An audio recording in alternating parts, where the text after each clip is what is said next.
am na jàmm yàgg dem naa ca football ba réew mi soor ne coupe du monde U17 waaw équipe africaine day amul ci quart de finale yi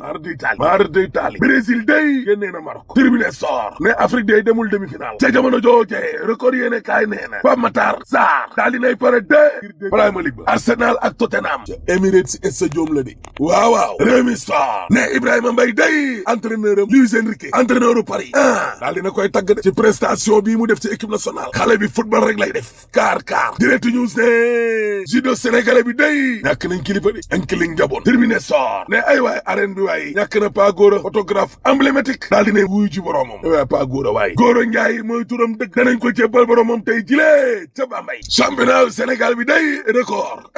nee na AGEL ak Casa daw mat sa ba dara metti Teungueth FC ak Gorée day fi mu nekk nii rek lañ bëgg mooy jëli rek pay gagné rek décroché wu ba fi gaay ndaw mat si nar a neex waaye nag mat si ak lu mu neex yow moom daw taxulaa de déedéet soo paree ma ne la alaaji tëjal